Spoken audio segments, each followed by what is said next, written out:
English. It's not just for women anymore. No. Men need the focus of English. Language, that's what it's all about. Because our gender has lost a lot of grandeur over the last few decades. That's so true, Garrison. Yes. So much grandeur, so much stature. We've been minimalized, we've been marginalized, we've been also pushed off to the side and made redundant and made unnecessary. Repetitive, one might say. Irrelevant. Man once stood tall. Man on horseback. Man the avenger. Yes. Man the unplugger of toilets. Man. Why would you flush a dead hamster down the toilet?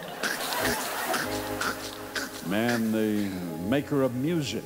Man. You need cooling! Baby, I'm not food. Man the lover. Hey, baby, hey. Man the bringer of fire. The fluid of light.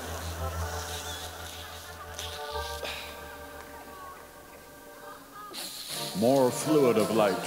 Fluid of light.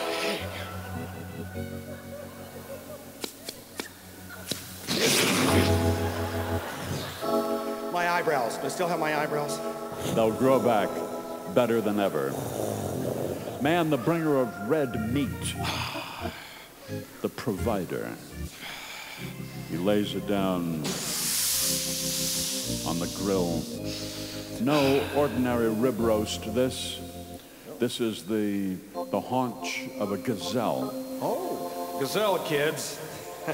He's gone out far from Portsmouth, out into the great dismal swamp. Out where strange birds live.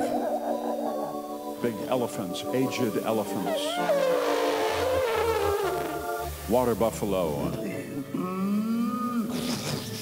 Jackals. Hyenas.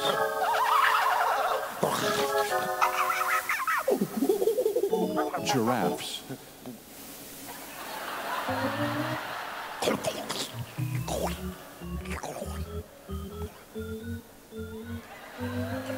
Lions, elderly bronchial lions.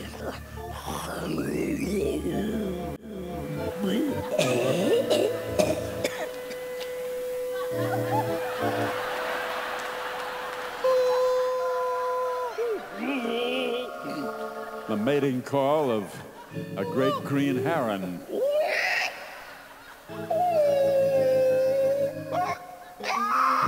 And gazelle as well, herds of gazelle dashing over the savannah as he pulls up in his SUV, listening to public radio as he I'm Nina Totenberg, Justice Souter. driving up following the gazelle 50, 60 miles an hour. He rolls down his window and he reaches over and he grabs that radio aerial and he snaps it off. No more public radio. Corey Flint. And now, catching up with the herd of gazelle, opening his door on his side, he leaps from the door onto the back of the gazelle, driving the radio aerial in between its shoulder blades. In slow motion, just like a Disney movie, he almost, but not quite, falls off the stage, disappointing people down front.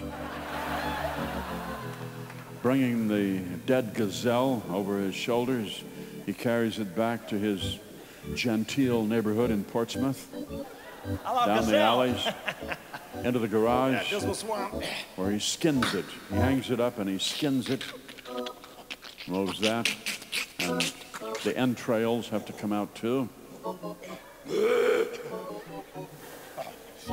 What was that? I don't.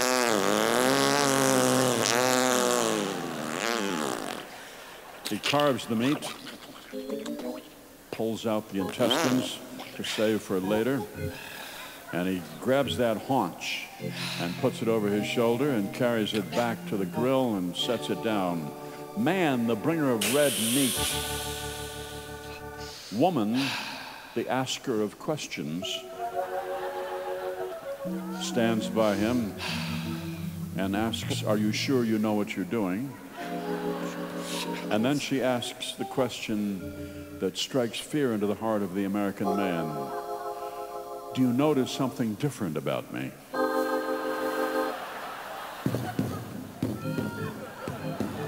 You have 20 seconds to answer this. And you're not allowed to look. And you better be right. You don't want to say, oh, you've had your hair redone, if the true answer is you've had your left leg amputated. You distract her by turning over the meat. Flames fly up. Man, the distractor of women. It's our greatest weapon. Yes. What was I talking about? The need for man to restore the grandeur, Yes. the dignity of his life. Grandeur, dignity. What brought us down? I'll tell you what brought us down. The computer. The computer brought uncertainty into our lives. We had to consult small people to figure it out. Honey, do you know how to fix this? Daddy, you hit Control-Alt-Delete. Okay, thank you, honey. All these things, the iPad, the iPod, the Oh, hi, I can see iPhone, you. Oh, look, I can see Facebook, you. all the social networking sites. Oh, would you look at this? There's Melissa and Brent in a cafe in Topeka, Kansas, splitting a bran muffin. Wow, that's so interesting. We're above that. Manhood is not about small talk, it's about silence. Yes. The strong, silent man, just like in the Old West, back in the old days when men unbuttoned their vests in the Old West and they stood their ground. A hot day there in Yellow Gulch. Afternoon. Oh, is it? All right. I'll take your word for it. You're not from around these parts, are you? No, sir. How did you know?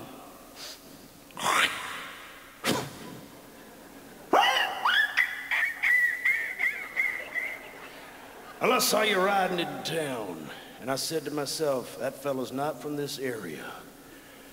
No man wears lime green pants in the Suffolk area, let me tell you that. Maybe in Ghent, but not around here, I don't. So I would suggest you get back on that horse and just ease on out of here, if you know what's good for you. I don't care what you think about my lime green pants. I don't care whatsoever.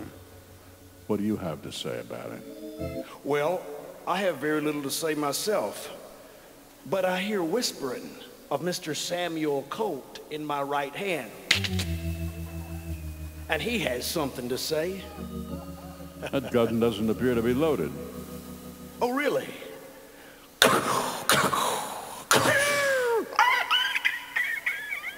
That dog is having a hard day, I'll tell you that. Well, I happen to have a pistol of my own Oh, right here. that doesn't appear to be loaded either. Oh, yeah? You want to find out? Sure, I'd like You to. do? find it. All right.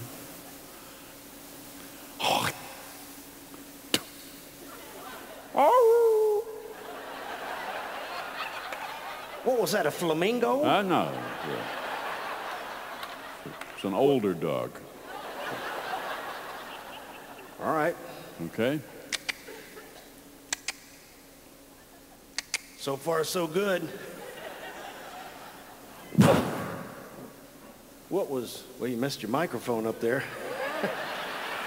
What was that? That was sounded like a sneeze. What does that gun shoot? Marshmallows? It was a soft bullet. It was a bullet with a soft nose. So let me put a hard one in there.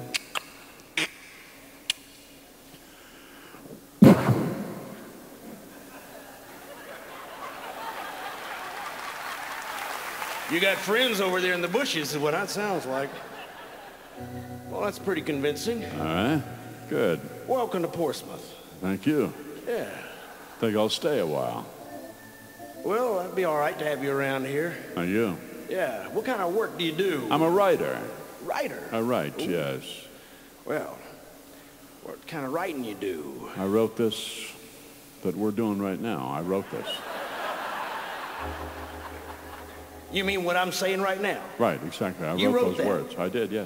Yeah. Well, see, that would explain all those awkward silences that we had and the gaps we had earlier in the script, wouldn't They're it? called dramatic pauses Oh, in the business. I see. Yeah. I see. Like that one there. Right. Well, you know what? I'll be dag-nabbed. There you are. That was my line. You I did wrote write that. I've never I did. said that. No. I would have said, shut me up and call me Shirley, or I'll be screwed, tattooed, and blued, but I Yes. would not have said I'll be dag-nabbed. I see. You wrote that. I did, yeah. Well, yeah. dadgummit. Well, Wow, whoa, that's another one. Whoa, Just trying to make you more colorful. wow.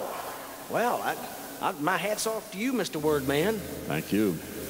The tall wordsmith stepped away from the stunned stranger and walked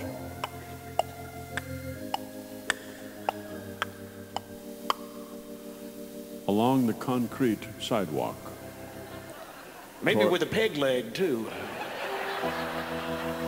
toward his horse. His silent horse who waited there tied to the hitching post.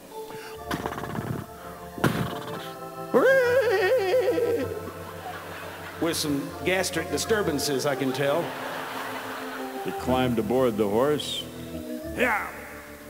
Hey, good boy. Thank you. And he rode off, firing a few shots over his shoulder.